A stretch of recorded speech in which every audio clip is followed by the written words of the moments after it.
লিয়াবুদুল্লাহ মুখলিসিনা লাহুদ্দীন। তোমাদেরকে যত কাজের আদেশ করা হয়েছে সবগুলা কাজ করতে হবে ওমা উমিরু ইল্লা লিয়াবুদুল্লাহ মুখলিসিনা লাহুদ্দীন, ইখলাসের সাথে করতে হবে। ইখলাস কাকে বলে? ইখলাস বলা হয় একমাত্র আল্লাহর জন্য করা।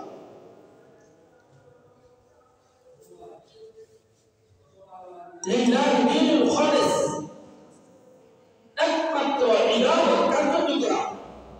আল্লাহর জন্য। এটাকে কি বলে? ইখলাস বলে। মসজিদের নামাজ সুন্দরভাবে পড়ি, মানুষ দেখে কি বলবে? আবার বাইরে যখন একা একা পড়ে তখন কিন্তু চিন্তা ঠিক মতো করে, এটা হলো ইখলাস। মানুষের সামনে চিন্তা করে খুব সুন্দর, বাইরে গেলে কোনো লোক দায়িত্ব নামাজ পড়ে, এটা ইখলাস করে। গোপনে দান করে, মানুষের সামনে খুব দান করে, একা একা বলে কিছু দেয় না, এটা ইখলাস করে। ইখলাস হলো দিনে এবং রাতে, আলোতে এবং অন্ধকারে, লোকালয়ে এবং নির্জনে আল্লাহর রাস্তায় দান করা, এটা হলো ইখলাস।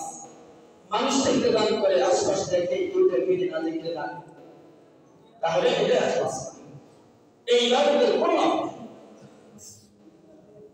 এই জন্য ইবাদত করতে হবে ইখলাসের সাথে, আল্লাহর জন্য। আলা লিল্লাহি দীনুল খালিস, আমার নামাজ, আমার রোজা, আমার হজ, যাকাত, কুরবানি, তাসবিহ, তাহাজ্জুদ, তেলাওয়াত, নাম সদকা সব কার জন্য? এজন্য মুহতারাম মুসলিমিন কিরাম, ইবাদতের জন্য কয়টা কাজ? ইলম এবং সহিদিয়ত। ইলম এবং আমরা আলহামদুলিল্লাহ অনেকেই আছি ইবাদত করি, আর ইবাদতের প্রতি গুরুত্ব আছে, নামাজ পড়ি, রোজা রাখি, শুধু ফরজ রোজা রাখি না, নফল রোজাও রাখি, শবে বরাতের রোজাও রাখি, শবে কদরের রোজাও রাখি, রাস্তা কাঁধ দিয়ে হাঁটি, সবাইকে সালাম পৌঁছানো সব ঠিক আছে, তাকে যদি কিছু দান করি, কিন্তু এদের প্রতি আমাদের গুরুত্ব আছে। এগুলো হলো আমাদের বুনিয়াদ। বুনিয়াদ কাকে বলে? ফাউন্ডেশন ব্যতীত ঘর মজবুত হয় না। আপনি দেখবেন মানুষ ঘরের উপরে যে পরিমাণ রড সিমেন্ট বালু ব্যবহার করে তার থেকে বেশি ব্যবহার করে বিমের মধ্যে নিচে। কারণ হলো নিচে যত মজবুত হবে উপরে তত শক্ত হবে। এজন্য আমল সুন্দর হওয়ার জন্য, আমল স্থির হওয়ার জন্য, আমল সহি হওয়ার জন্য ইলম হলো বুনিয়াদ, ইলম হলো ভিত্তি। ইলম না থাকলে তো আমি যে আমল করতেছি না শিরক করতেছি এটা জানবো না। আল্লাহ তাআলা বলেন কুল হাল ইয়াস্তাউল আ'মা ওয়াল বাসীর আম হাল তাস্তাউল যুলমাত ওয়ান নূর। কুল হাল ইয়াস্তাউল আ'মা ওয়াল বাসীর আম হাল তাস্তাউল যুলমাত ওয়ান নূর। আপনি বলুন, যাদের চোখ আছে আর যাদের চোখ নেই, একজন অন্ধ মানুষ আর আরেকজন চক্ষুষ মানুষ, দুজন কি এক? নিঃসন্দেহে আমরা বলবো এক নয়। কারণ একজন দুনিয়ার সব দেখে, আরেকজনকে হাঁটাইতে মানুষ লাগে, এখনো কিভাবে? আমার আপনি বলেন তো দেখি, আলো আর অন্ধকার দুটো কি এক? নিঃসন্দেহে এক নয়। তাহলে যার কাছে ইলম আছে আর যার কাছে ইলম নাই, দুজনের ওজন, দুজনের অবস্থা এক কিভাবে হবে? যদি রাত্র আর দিন এক না হতে পারে, অন্ধ আর চক্ষুষ এক না হয়, সবাই বিচারে, তাহলে যার কাছে দ্বীনের ইলম আছে, যার কাছে দ্বীনের ইলম নাই, দুজন কিভাবে এক হয়? এক হতে পারে। এজন্য আল্লাহকে ভয় করার জন্য ইলম দরকার।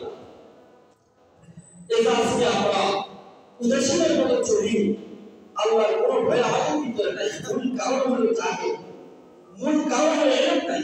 আল্লাহকে ভয় করার জন্য ইলম দরকার, আল্লাহকে চিনার জন্য কি দরকার? ইলম দরকার। আল্লাহ তাআলা বলেন ইন্নামা ইয়াখশাল্লাহা মিন ইবাদিহিল উলামা, নিশ্চয় জমিনের মধ্যে যাদের কাছে ইলম আছে, যাদের কাছে ইলম নামক নূর আছে, তারা আল্লাহকে বেশি করে। এটা আমরা নিজেরা বলি, আল্লাহ তাআলা বলেন ইন্নামা ইয়াখশাল্লাহা মিন ইবাদিহিল উলামা, যাদের কাছে বিভিন্ন সহিহ গুণ আছে, সহিহ ইলম আছে, তারা আল্লাহকে ভয় করে। তাহলে কি বুঝা গেল? আল্লাহকে ভয় করার জন্য কি দরকার? ইলম দরকার। আল্লাহকে চেনার জন্য কি দরকার? ইলম দরকার। মানুষ জান্নাতে যেতে চাইবে যখন জান্নাত চিনবে। এখন শুধু জান্নাত জান্নাত, দুনিয়াতে বহু মানুষের নামে তো জান্নাত আছে। তো জান্নাত আসলে জান্নাতের কোনো সিস্টেম তো জানা নাই, জান্নাতটা কেমন? তো জান্নাতের মধ্যে মানুষের আকাঙ্ক্ষা হলো তখন যখন জান্নাতের নাজ নেয়ামত দেখবে। জান্নাতের নাজ নেয়ামত জানার জন্য এর দরকার। মানুষ জাহান্নাম জাহান্নাম জাহান্নাম এটা একটা শব্দ, বাকি জাহান্নামের অবস্থান কি, জাহান্নাম এটা কেমন, এই জাহান্নামের শাস্তি সম্পর্কে জানার জন্য এর দরকার। এই জন্য বলতেছিলাম নিজেরা নিজের আমলকে আল্লাহ তাআলার কাছে দামি করার জন্য, নিজের আমলকে সুন্দর করার জন্য, নিজের আমলকে গ্রহণ করার জন্য ইলমের কোনো বিকল্প নাই। তা আমরা মোটামুটি আমি যদি এখন নফল নামাজের ফজিলত বলি, 2 রাকাত নফল নামাজ পড়লে এত লাভ, অনেকেই নামাজ পড়বে। শুক্রবারে জুমার নামাজের পরে আসরের পরে একটা দোয়া আছে, দুরূদ শরীফটা পড়লে এত লাভ, সকালে উঠিয়ে দোয়া পড়লে এত লাভ। আমরা অনেকেই আছে আগ্রহী, কিন্তু ইলম শিখার জন্য আগ্রহী। ইলম শিখার প্রতি আমাদের তেমন কোনো আগ্রহ নাই, অথচ আমলের আগে ইলম।